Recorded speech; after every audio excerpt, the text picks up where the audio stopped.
My dear brothers and sisters in Christ, last Sunday we heard Jesus preaching and teaching in the synagogue. Today in our gospel, we find Jesus preaching on a boat. Itong bangka kung saan nakasakay ang ating Panginoon ay simbolo ng simbahang Katolika na naglalakbay sa dagat ng buhay. At ang bangkang ito ay kay Simon Pedro. At sa bangka ni Simon, doon sumakay ang Panginoon. Kung nasaan si Pedro, nandoon ang Panginoon. At kung nasaan si Pedro, nandoon ang simbahan na itinatag ng Panginoong Jesucristo. Ikalawa, ang bangkang ito ay simbolo ng kabuhayan. Si Peter, kasama ang kanyang kapatid na si Andrew, by profession, they are fishermen. Kasama rin nila si Tiago at si Juan. They are on a fishing industry. At napaganda po ng nangyari, pinasakay ni Peter si Jesus sa kanyang bangka. Ibig sabihin, isama natin ang Panginoon sa ating kabuhayan. The good news can also be preached in our working places. Hindi lamang po sa simbahan, pero sa ating mga opisina, sa ating mga working places, factory, sa ating mga offices, pwede rin nating idalhin at ipahayag ang mabuting balita. Kaya nga sa kasalukuyan nating panahon, meron ng misa sa SM at iba pang mga mall. Marami sa mga offices ng government, meron silang misa tuwing First Friday. Sa ating munisipyo, merong misa tuwing First Friday. Sa ating mga paaralan at mga eskwela, merong misa tuwing First Friday.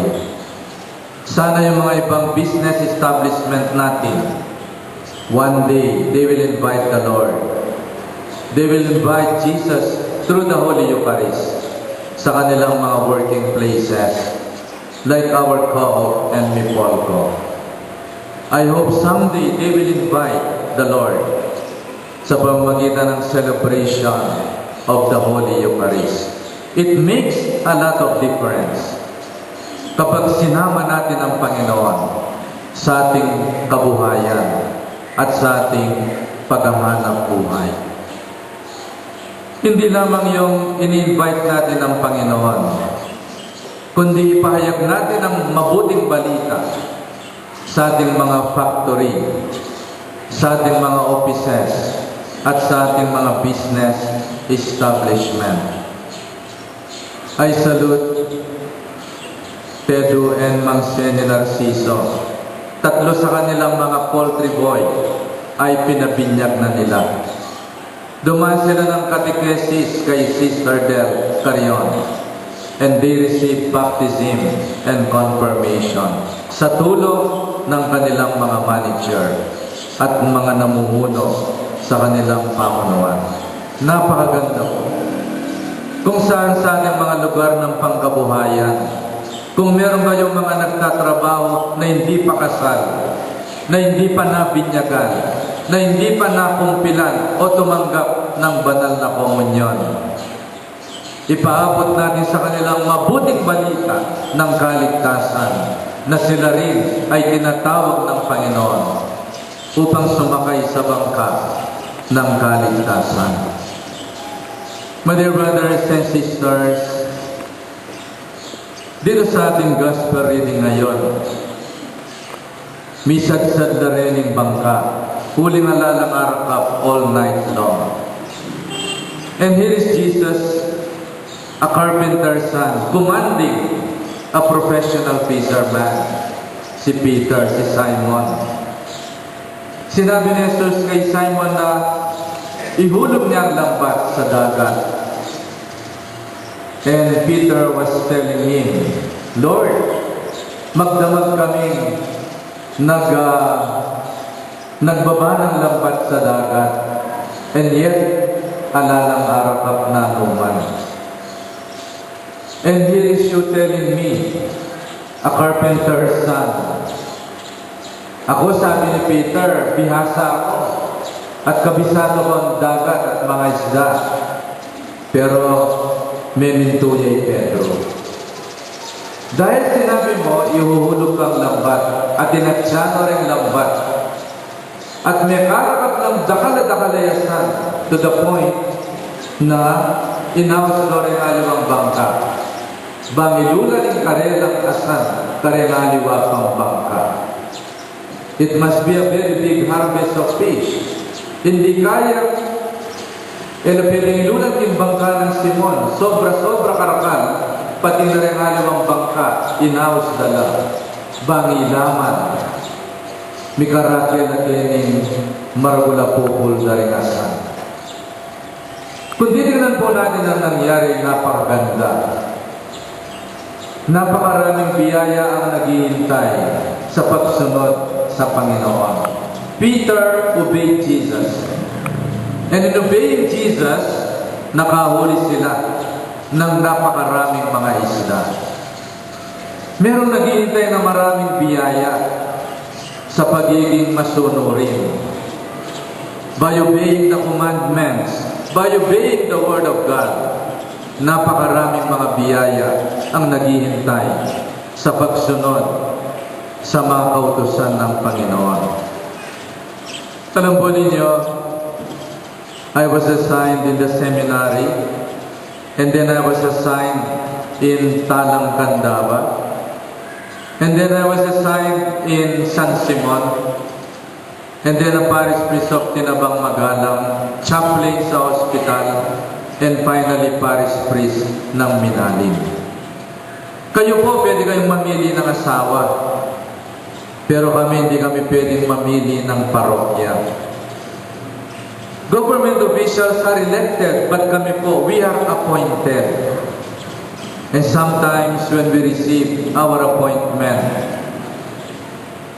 kuminsan nakakatakot, kuminsan mahirap tanggapin, kuminsan maraming pagdududa.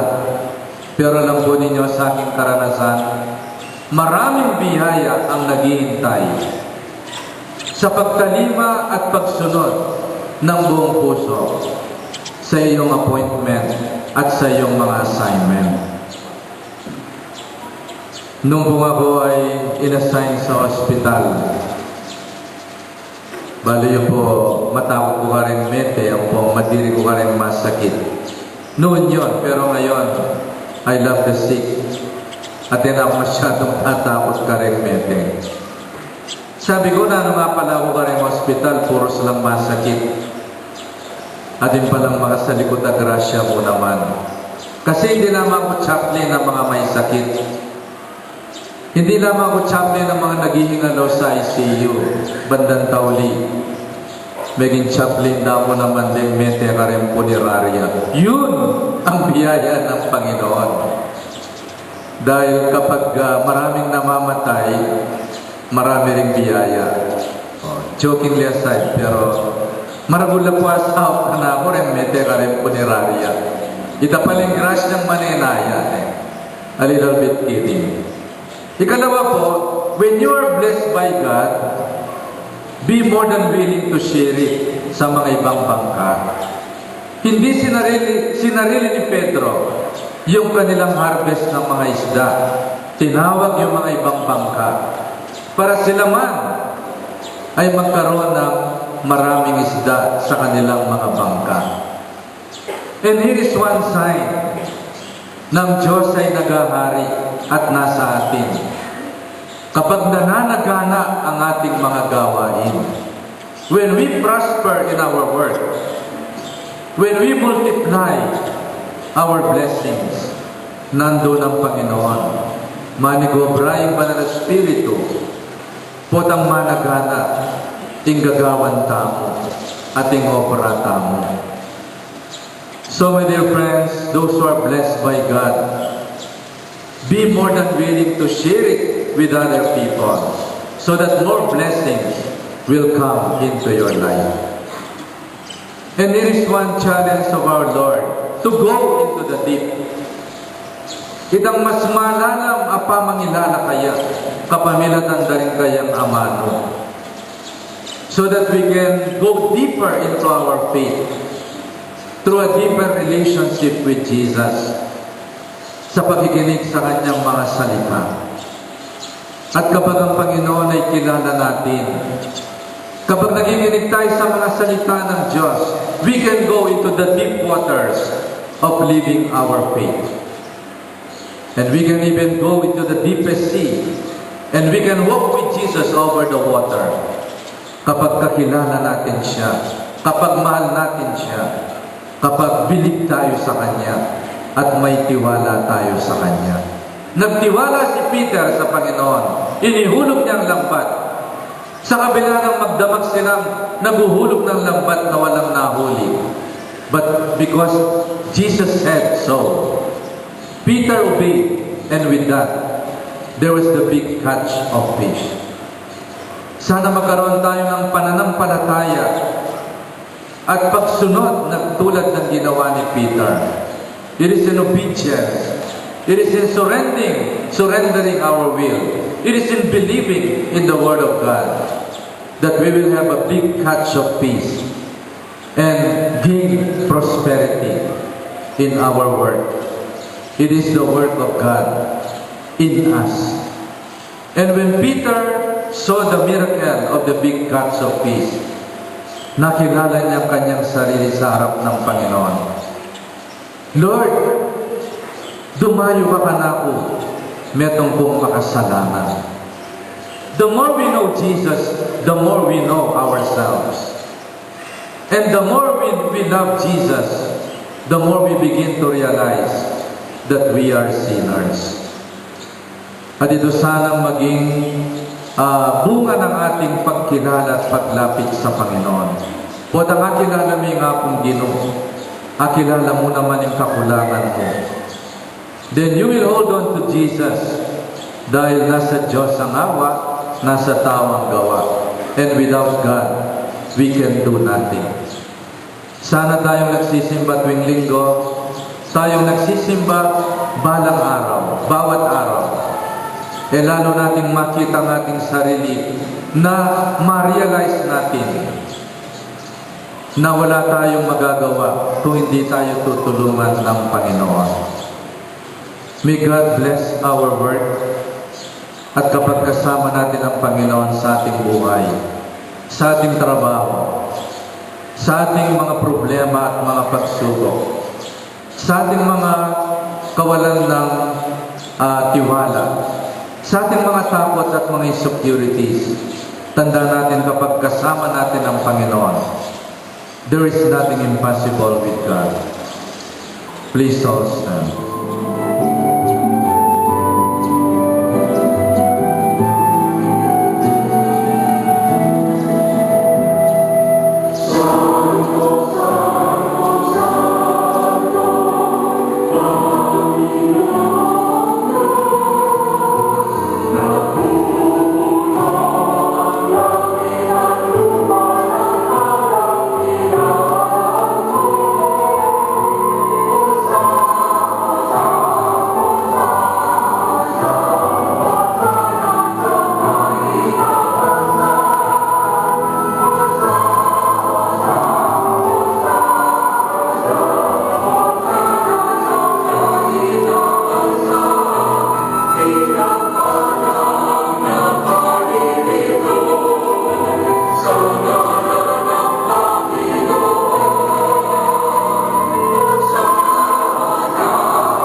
Ipayan ng Espiritu, bang kami malyari ang katawan at daya ng ginuming Yeso Kristo. Bayan daw ang pusang loob, king pamilas at kamatayan, kinuhanin tinampe at pepasalamat siya kaya. Peras na binyi, karingan Istipanos ngana, kagabanin di ikangan at kananit. Itiya, ikalamang katawan, kami daon para kaya.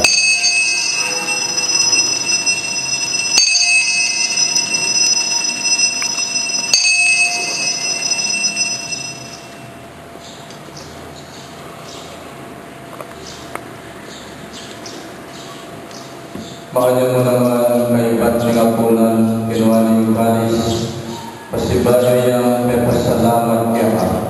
At binyan yung kalis, karikan Istipanos ngana, kagaban niya hindi ikangan at minumbo kanini. Hindi yung kalis ng kanakundaya, indaya ng bayo, at alangang tipan, kami bubu para kaya kayo, at para rin sa tawa. Banggeta, may patawaran na rin kasalanan. Dabdan nyo iti bilang kabigaganahan ka na.